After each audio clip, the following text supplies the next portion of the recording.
Welcome back to another episode of the Freedom Shots podcast. I'm so excited today to welcome Isaac Willour. He is a contributor and commentator with Young Voices, just like I am. And in his real job, he is a corporate analyst with Willour Research. And he studies DEI and wokeness, and in his day job, he helps companies get away from some of these woke and DEI policies. So he is definitely a subject matter expert. This is one of the hottest topics that we are seeing in the news today. So stay tuned to hear from Isaac. If you're new here, my name is Victoria Snissar Churchill. I'm a conservative journalist and commentator based in the Washington, D.C. area. And this is my solo project where I come and chat with some of my great friends and other interesting people. So stay tuned for more of that. Isaac, thank you so much for joining. And thank you so much for all of the work that you've been doing on this. I have loved reading it. I know you've been covering this for a while. I think probably what, close to like a year and a half or 2 years now. So first of all, tell us a little bit about yourself and how you got into this kind of as your subject matter of expertise. Yeah, so thank you for having me. Obviously, it's a pleasure. Let's see, how did I get into this? So I graduated college May of last year. It feels like it's been 11,000 years since then, probably because like 11,000 years worth of political things have happened in the space in the intervening time period. But how did I get into this? Well, so when I was about to graduate college, my plan was to go be a journalist, right? I was going to go work at some outlet. I was fielding offers from a couple different places. And I decided this sounds really great, given that you're now a journalist. This is a great outlook to have. I decided that I just didn't want to do that. It just wasn't for me. There were things happening in my life that I wanted a career that had more stability. This is great. We're just going to talk about how bad journalism is to kick things off. I wanted a career with more stability. I wanted a career that was a little bit less it's funny. I wanted a career that changed that was going to change less depending on who was politically in power at the time. Clearly, that ended up somewhat not being the case, although in a sense it somewhat did. So I graduated from Grove City College in Western Pennsylvania, and with a degree in political science, which is not a science, but it is what it is. So I went to work for Boyer Research in Pittsburgh, which is what's known as a corporate engagement firm. What is corporate engagement? Well, we work with clients ranging from like mom and pop investors, normal retail investors, to institutional investors, nonprofits, that sort of thing.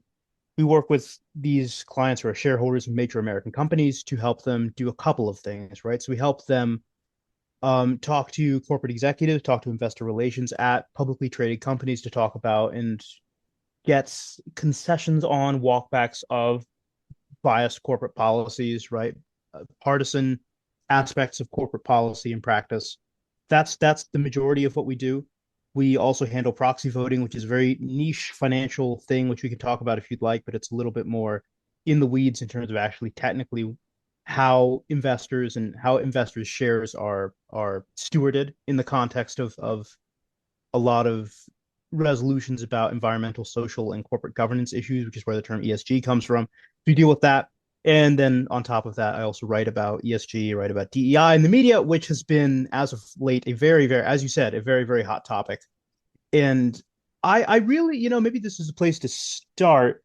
I don't know if it's going to become more or less of a hot topic in the intervening maybe 4 years or so. Because part of me wants to say, well, because of executive orders, because of just the natural way that big businesses tilt post Trump inauguration, right, which is the space in which we're in now, maybe it'll become less of a hot topic. But somehow I think there's going to be, if that happens, it's going to be a real bell curve, right? In the sense of it's going to continue to get very, very popular, very, very hot button, very controversial for a year or two, and then maybe something new will catch an edge with the public imagination. But I think the hubbub around ESG and DEI is going to continue for a while, and then maybe die down as something else catches the public's eye and the zeitgeist changes.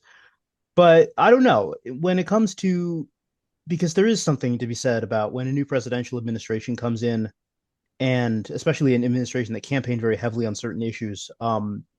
Those issues, if those issues are meaningful, if meaningful progress is made, those issues sometimes tend to drop out of public imagination, right? This happened with was this would have happened with racial issues if it weren't for BLM, right? When when Obama came to presidency, right? At least the racial issues, it didn't get sidelined, but there were a lot of other things that also made its way into the cultural milieu because as much as national politics has changed the way we look at the extent to which we pay attention to politics, right? The way in which it's not an every 4 years you kind of care about politics because there's an election, right? The Olympics model. It's the I care about all things that are happening across America all the time. As much as that model has changed, there is going to be a decrease in like very niche interest in political machinations as we get into that period in between presidential elections. But that was a very long, rambling answer to I talk to big companies about their biased corporate policies for a living, and I also write on the side. Love it. And like I said, big fan of the work that you do. It's always a joy Thank to you. watch and see all your hot takes and mic drop moments and all that Oh, good we'll stuff get that plenty you of those love to, today, yeah, probably. yeah, yeah, all those good things that you love to sprinkle in there. But kind of my first question for you is kind of in this new post 2024 election era, to what and like here's some recent headlines that I've seen, right? Costco's doing away with their DEI, Walmart is, and in the first few days of the Trump presidency, Trump has basically from the executive said that he wants to get rid of all DEI. Now, to what do you think Trump is kind of a symptom? And I guess, like going back, how long do you think DEI has really been a thing in the cultural zeitgeist? Because in my view, I think it really started with the first Trump campaign or around that time. And this is kind of one of those things where we talk about like culture and politics being intermixed and interchange. And, we always say politics is downstream from culture. And it's like, well, is it, or is culture downstream from politics? So kind of how would you say like what is kind of the origin story of this movement? And then kind of when we tackle that, then I think we can talk about how it's going to end or how it's going to change or how it is ending or how it is changing. Sure, yeah. So let's see where to start with that to unpack that question. I think you can trace DEI back to the first Trump presidency. I think that's totally valid. I would say maybe in terms of the thing that all Gen Zers love, vibes, right? I think you can trace it back further than that. At the very least, I think you can trace it back to the Obama presidency because the Obama presidency was one that was it was a presidency that was won on the back of a lot of racial narratives, right? The idea of the first black president, that this was a monumental step in America's fight against racism, which is a real fight and was a real victory. And right now, both of the extremes of our political spectrum are actually about those two things, right? It was a real fight, but also was a real victory. And if you deny either one of those things, that's where you kind of springboard off into radicalism. The Obama presidency, I think, for a lot of people, especially a lot of conservatives, cemented this idea that talking about race in America is connected with some very toxic ideas about guilt, about class guilt, and not in terms of socioeconomic class, in terms of racial class, right? The idea of white guilt, right? Talking about racial issues in America has to involve someone's got to pay now, and when we, even in the context of having the conversation, we have to acknowledge that those dynamics supposedly still exist, although there's questionable whether that's true or not. So I think in terms of where the dialogue on race in America is toxified, I mean, it's always been toxic. I mean, you go back to the 1700s, it wasn't exactly better. You go back to the 1800s, it certainly wasn't better. The 1960s, I mean, every race debate was toxic, right? People have fire hoses pulled on them. So I think our debate over race in America has always been very difficult. I think conservatives in particular, because of our focus on defending systems, right, as opposed to pointing out the holes in those systems, which is something that Jonathan Haidt discusses, right? People who are conservative are more temperamentally inclined to support systems, tout the benefit of systems, that sort of thing. Whereas people who are liberal are temperamentally more likely to see holes in those systems and point out exceptions. I think that has led conservatives in a lot of good ways, right? I think it's led us to reject the current outgrowth of DEI, which is good. But I think historically, it's also made us a lot of notable conservatives, including William F. Buckley, people like that, were very slow on the civil rights movement, very slow on the front of race reconciliation. I've written a lot about this at places like the Acton Institute, right? This was a shift that happened in the 20th century, right? And it was the outgrowth of things that happened before the 20th century. So I think our dialogue on race has always been toxic. I think within the current context, and I speak with the bias that I'm 23 years old, right? So the Obama presidency was like the first thing I like even remotely cogently remember. The Obama presidency started this. The Trump presidency, because it was in many ways the backlash to the Obama presidency, as many presidencies are, definitely ratcheted up the tone and heat of that debate. 2020 happened. So within DEI as an entire philosophical construct obviously predates all these things, but DEI in terms of the corporate space definitely spiked up after 2020 and after the unfortunate death of George Floyd, right? So after the death of George Floyd, corporate America, I think the Fortune 250 sinks. Oh man, I had a count on this in a Daily Wire piece I wrote, but I want to say it was somewhere along the lines of $300 billion, where they pledged Wow. Hey, $300 billion to wow. Yeah. programs designed to rectify racial issues, fix systemic racism, make everybody happy and not racist anymore, something along those lines, right? So when that happened, there's there's a real problem when it comes to trying to take ideals and actually apply them to systems that can live out those ideals, right? And that's true of everything. But I think after George Floyd, a lot of people just had this idea that was there's this idea kind of out there in the ether that okay, there's some lasting wounds of some kind along racial issues in America, whether that's related to actual systemic existing inequalities or whether that's just due to just a lot of resentment and anger and feelings of disenfranchisement. That's up for debate, but it's there, right? And so we should, because we're Americans, we should be trying to rectify that. We should be trying to reconcile that issue, right? And I think out of that impulse, which is a noble impulse and an intention which is good, the move to practicalize it is was hijacked by a lot of people like Ibram Kendi, like Robin DiAngelo, who are not exactly the most stellar example of Americans being for all Americans. So I think a lot of DEI things, right? I have this debate with people a lot, right? People say that everyone who supports DEI programs does so because they're racist against white men or something. I don't think that's true, quite frankly. I think most people have who are very pro DEI have very noble intentions and legitimately believe that these programs help people. I know because I've talked to them and that's what they tell me. But I think the application's wrong. And so I think there's always been a lot of controversy about race in America. DEI and the backlash to DEI, which we're seeing now, is just the latest amalgamation of that. Doesn't make America more racially unified. I mean, if you look at the polls where it tracks how many people have said we've made no racial progress since 1963, I wouldn't exactly describe that as super unified. But in terms of the actual ability to root out discriminatory programs, whether that's from academia or corporate America or elsewhere, to the extent that DEI promulgates that, I think we're on a somewhat positive trend. So that kind of brings me to my next question were we actually moving forward in a positive direction before DEI? Because kind of the way that I see DEI is that it was like this mandate for equality, right? But even you look at, again, kind of the contrast between politics and culture, in politics, in the 2016 campaign, we had Bobby Jindal, governor of Louisiana, running for president, right, who was a non-white governor of the southern state. We had Nikki Haley appointed to the Trump administration, who was also a former governor of South Carolina, a non-white governor of a southern state. In Virginia, right now we have a Republican. Winsome Sears obviously is our lieutenant governor. She's my lieutenant governor. Love following all the work that she does. But the way that I watched their campaigns, at least from what I saw, is they moved forward past this narrative of like, my upbringing and my background is what it is, but today I'm an American. I'm an American with this background. I'm an American with this skin color, but my campaign is about being an American, or my campaign is about being a South Carolinian, or being a Louisianan, or being a Virginian.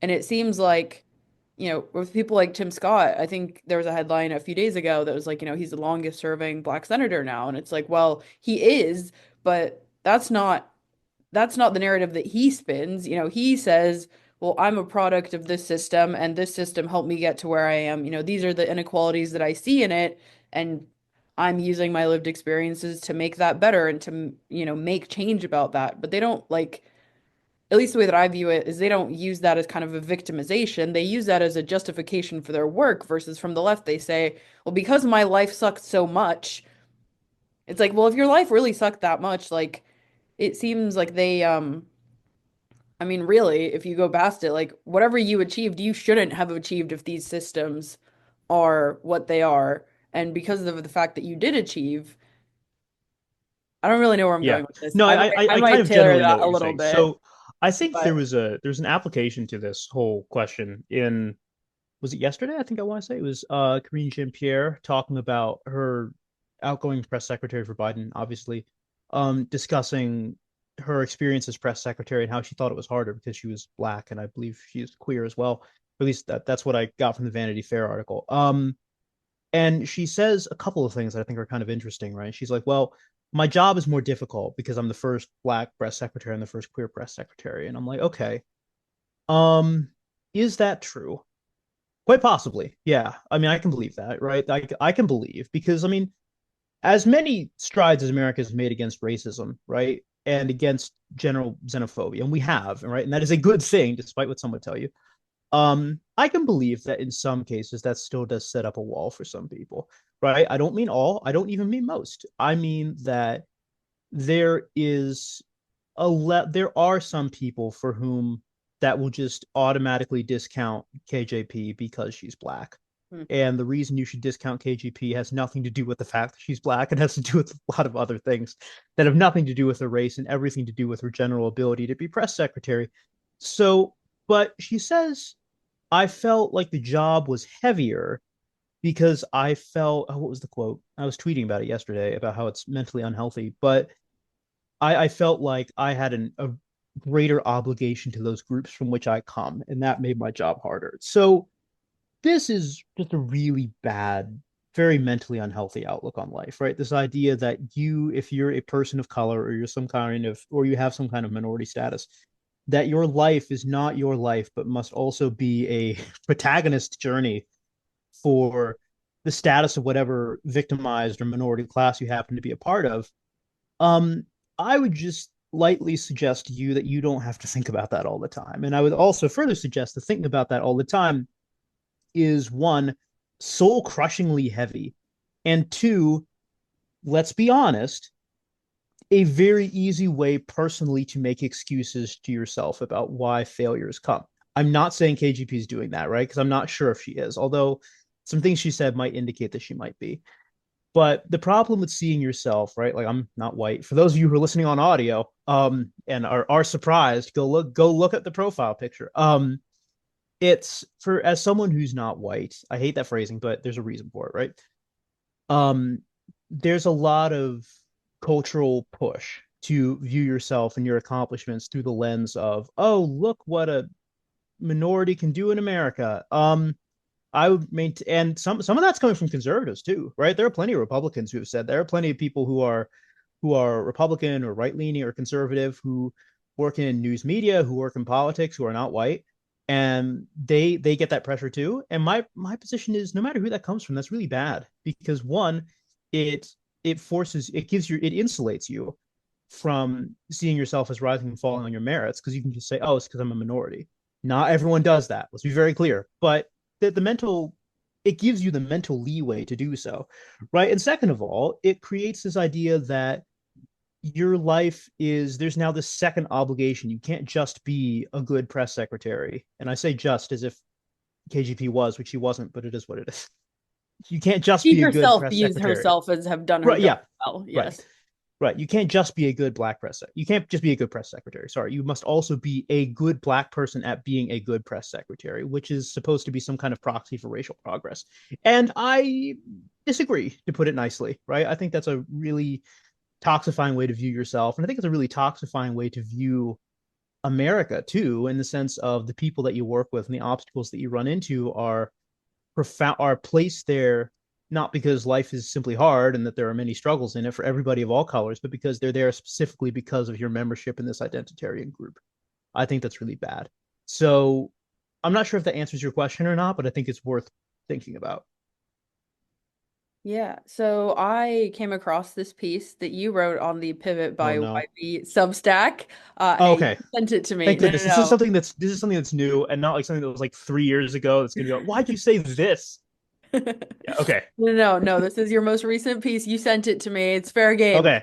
Yes, the Yeah. Pivot by YB Substack. 24 If hours ago. folks haven't checked it out, I was actually the first article on there, and Isaac's the second article on there. So Isaac and I currently are the Pivot by YB Substack. That's Well, right. other than the founder, Casey. Right. Top He two, technically top had three. the Yeah, very whatever. first, but we're the first contrib outside contributors. I was the Casey first just one spikes talking this about episode because of that. I was actually Oh, talking about the media industry. So, if we want to go back on what we started this conversation with, that's a whole nother conversation we can have another day.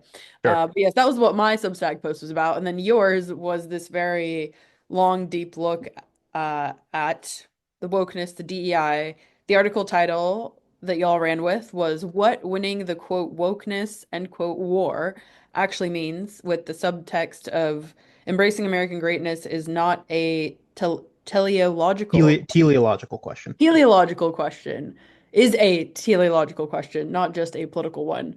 Well, I messed up that word, so tell everybody That's what that right. big word We might means. as well explain. Yeah, we might as well start there, right? I've used it in a couple pieces. In one outlet, I won't say which one, was like, "Hey, we can't use that in the title," and I'm like, "Why?" And I'm like, "Because readers won't know what it means." And I'm like, "That's not a story about me being smart and my readers being dumb, by the way. That's a story about me using esoteric words because I like esoteric words and struggle with audience analysis." So teleology is the idea of what are things for? What is the purpose of a thing, Hmm. right? So when you look at something like church, for example, right, to highlight a debate on the religious right now, is church a social club that has a lot of social benefits and can bring you into community and work alongside other people who share your values? Or is it functioned and was it created for something higher, aka religious purpose? Now, the fact is both of those things are true, right? There's a utilitarian view of church of, yeah, it's a great social club. We can meet people who are like-minded, and if you're a single Christian, you can find other single Christians there, presumably, and hey, that's pretty awesome, right? But then there's the teleological question of what was church designed to do, right? Function, right? So that's what teleology is about. So when we're talking about American greatness, we are talking about the idea that in order to, whether it's meritocracy or whether it's just generally rejecting identity politics and victim politics and grievance politics, it's the idea that you should be unapologetic about the things that you are best at. And the way I applied it in the piece was talking about business, right? So when we're talking about a place like ExxonMobil, we use the term, now we all know what it is. What is the teleological purpose of a company like ExxonMobil, right? Is it to advance a green energy agenda that turns out to not be that green, but we explain that in the piece. Right now, the purpose of ExxonMobil is to keep the lights on for people across America, to be the best energy producer in the world. And the great thing about ExxonMobil, at least recently, is that they take that responsibility quite seriously, and many companies do.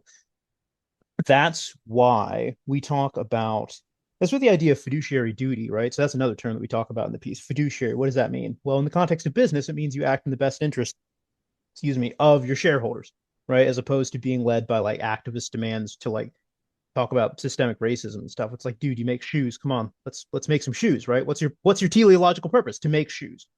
So when we're talking about the idea that you should be fundament that like the way we explain it in the piece, right? What are universities called to do? What are they functioned to do?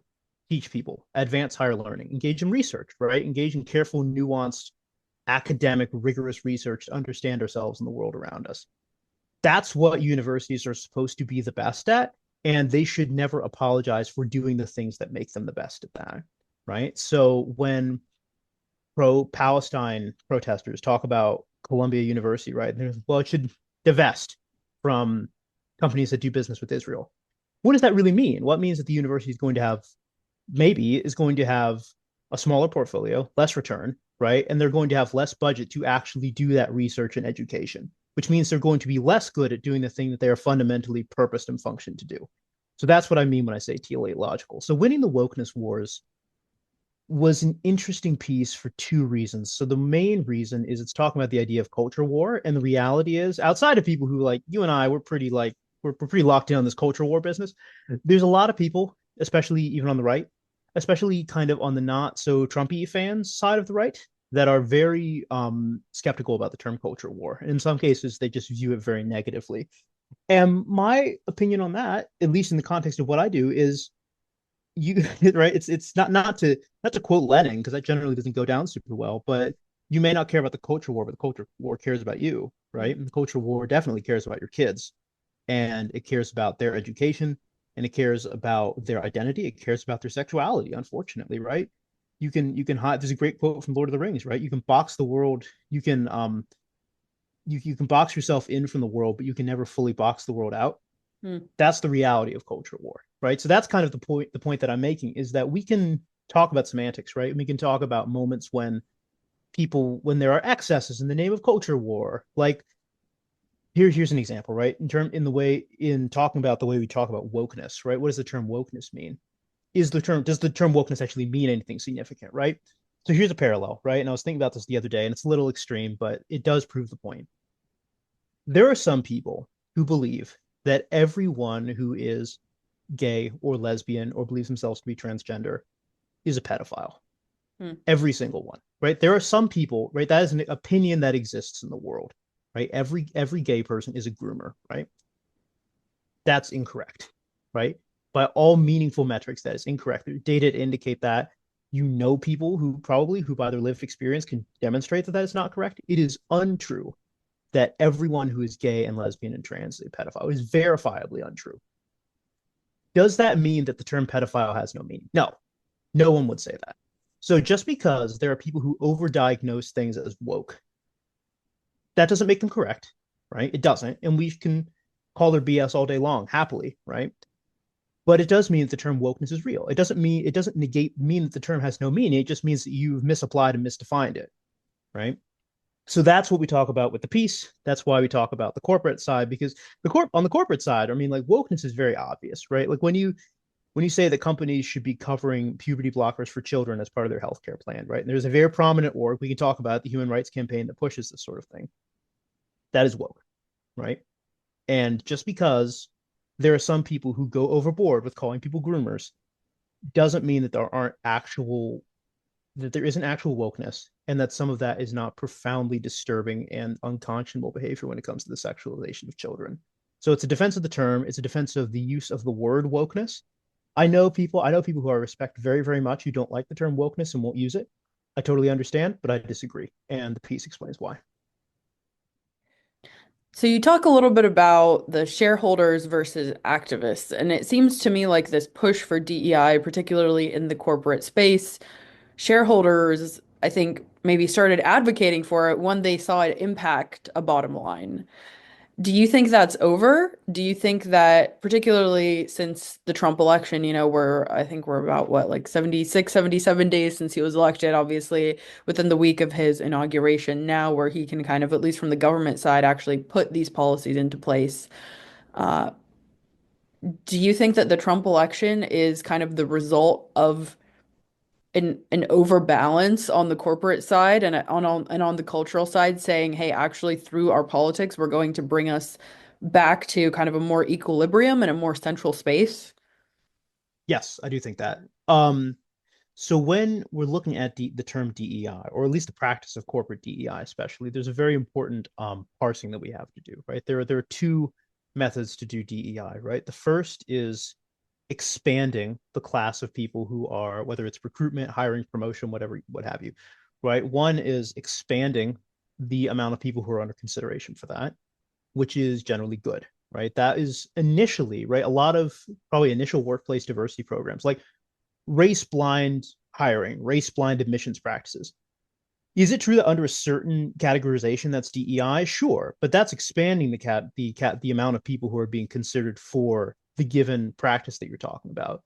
The other kind of DEI, which is the thing that the Trump presidency is probably a response to, that's thrown us into imbalance, is when you close or when you narrow the field of people for consideration. So let's take IBM. IBM CEO, there's a great James O'Keefe has the video. You can look it up at Project Veritas, right? Talking Arvind Krishna, IBM CEO, talks about how they're specifically targeting racial groups to advance, right, to promote. If you don't do that, he basically implies that if you're an executive who fails to meet recruitment targets by racial category, right, you miss out on part of your bonus. That is essentially what he implies. And is that true? It's an open question, but it's really concerning, especially considering the Missouri Attorney General literally sued IBM over this, right? This is some when you're talking about we have to recruit specific races for promotion because we have certain goals, DEI goals that we have to meet. That is narrowing the scope of people who are eligible for a given thing, right? A given award, a given track in the company.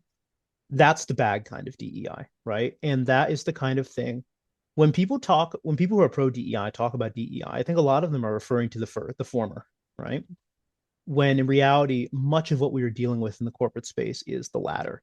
And I think some people who are pro DEI are fully aware that this is a thing and it's an area that they can equivocate on, right? So they go, well, you're not pro DEI, well, you're not pro like racial equality in business because look at these programs that advance that are like colorblind. Aren't you pro meritocracy? And we're like, yes. And they're like, well, then why are you saying you're anti DEI? And the answer is, well, we clearly mean something different, right? Because they're to refer to previous parsing about DEI.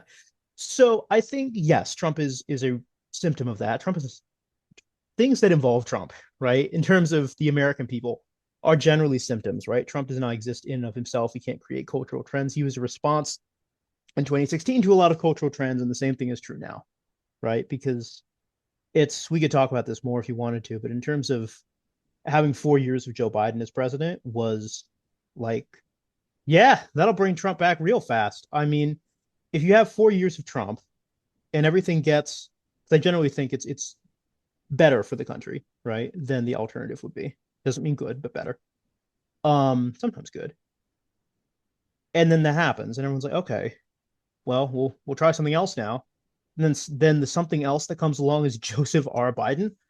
It's like, oh, this can get really bad really fast. Okay, I don't like that at all. Okay, well, we'll take our chance with this guy again. Guess we'll go for Trump again. I think that's pretty much what happened. So yeah, Trump's electoral victories are definitely symptoms, not causes.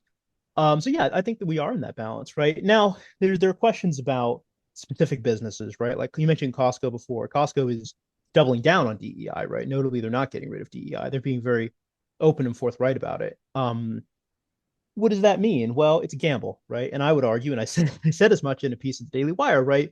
Costco's defense of DEI is just an appeal to a cultural zeitgeist that no longer exists, right? Because you can't defend, it's 2025, right? You cannot defend DEI by just saying, well, look, diversity is generally a good thing and we should all be nice to each other. We've had way too much scrutiny about DEI, and frankly, we've just had way too many straight up bad DEI programs for anyone right of center or even in the center who's scrutinizing this stuff to believe in that. So yeah, I think it's going to rebalance. I think it's going to be I think the gutting of discriminatory DEI, right? That was the actual phrase, I believe, from the executive order, right? Discriminatory DEI practices at the federal level is great because we never should have had discriminatory DEI practices to begin with. Um, yeah, I think, but the one thing I'll say about that before we end that bit is, and my friend OJ Aleka at the State Financial Officers Foundation made this point yesterday to me, is we're not just as conservatives, as people who are right of center, as people who want companies to be politically neutral, right? That sort of thing. We're not just anti DEI, right? We're not just anti ESG. We are pro fiduciary duty. We're pro meritocracy. We are pro equality, right? So I think when we go back full circle to the thing we talked about at the beginning of this, right? Do I think the DEI hubbub is going to die down? Sure. But when it does, if we build our movement's identity on just being anti-DEI, we have very little left to give when DEI is no more, right? And so, because a movement that is solely anti-DEI, when you take the DEI away, it's just anti, it's nothing, right? Mm-hmm. So, if we're going to drive forward and huge credit, there are a lot of people in the generally DEI skeptic space that really understand this, right? OJ's great. A lot of people I work with in the corporate finance space are great. David Bonson's great. James Fishback is really, really good. Who really understand this stuff. When the hubbub around DEI dies down, when the hubbub about ESG dies down, and presumably when actual ESG and DEI die down, it is on us to actually offer a positive vision, which is notoriously something that conservatives are not always awesome at selling. We're not always awesome at selling a positive vision because we're just like not like super temperamentally happy people and we just like complaining about stuff. And if you think that's wrong, you just visit a couple Well, and I conservative love that events and you you listen to bring that people. up because, somebody myself who covered the campaign, I think that Oh was yeah. one of the big criticisms of Kamala Harris that she didn't really have anything she was for. She was just So anti-Trump. depressing. Yeah, I'm And I'm not here for that. Like yeah. I And I I love even that you bring that yeah, up because I think conservatives typically are usually the ones in that camp that we yeah. just hate everything. And now the Yeah. left was the ones that hated everything. And so I think that's part of the reasons why conservatives won. But Yeah, we I are think that's coming right. up on time here. So do you have any kind of final thoughts you want to leave us with? And where can people keep up with what you're doing? I Yeah. always love chatting to you both online and off. So I will be keeping Same. Yeah. tabs on everything you're doing and keeping track of all the great work that you put out. But where can I love it. people follow along with Yes. what you're doing? So I'm on the artist formerly known as Twitter. I'm on X at Isaac Willour. We'll drop a link somewhere, I'm sure. The last thing I would say maybe is just because I was reading it today, there's this great quote from G.K. Chesterton, who's a philosopher and writer, right? About the modern kind of reformer goes up to a fence and says, I don't know why it's there, let's get rid of it. Mm. And the more sensible kind says, no, you have to understand why it's there first, and then you can get rid of it. So I think there's a lot of energy on the conservatives or kind of right of center side about destroying things, about dismantling things that have been put up that are not good. We have to remember in that nobly intentioned process to not get rid of things like free markets and free enterprise that are really, really quite good. And we have to learn to be discerning, which is the root of all good politics and all good governance. I love that. Perfect way to end. Thank you again so much for joining me, Thank Isaac. you.